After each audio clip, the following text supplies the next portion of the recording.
And you know, Eve, the most wonderful thing out of this was never intended, of course, it's just how the journey goes.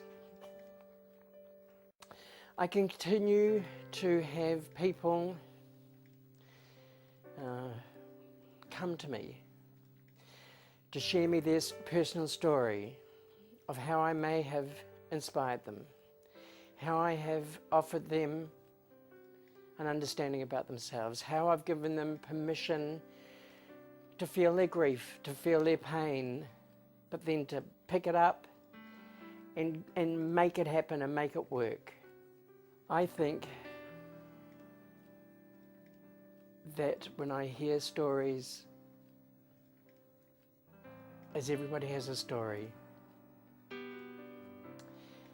the height of their mountain or the depth of their river is only relative to them.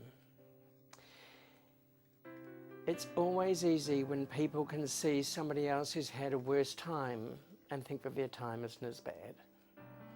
We go to motivational talks with corporations all the time so they can hear a story of how somebody was worse off than them, and it makes their life seem to be easier, or they should enjoy it more, or they should feel motivated more because that person hasn't got any legs, or this person's blind, or this person's something, or this woman has lost a breast, and continued on, etc. It's not so much about hearing about somebody else's adversity, but having to understand your own. However big my mountain is, I don't look at it at the size of the mountain.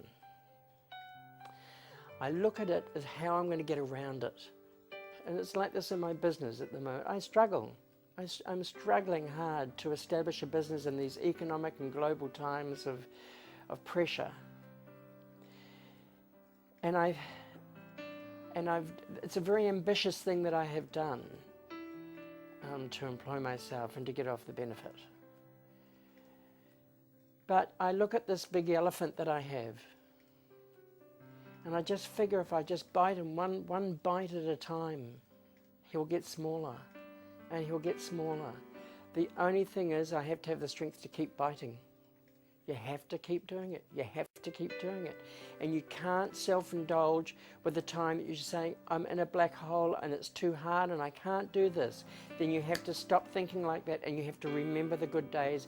You have to remember the days that inspired you, the days that you laughed, the days that you had joy, and the days that made you absolutely overwhelmed with gratitude. And so I keep biting at the elephant, and I keep eating him little bit and a little bit and a little bit, and it gets smaller and smaller, and one day there will be victory, and I will be there.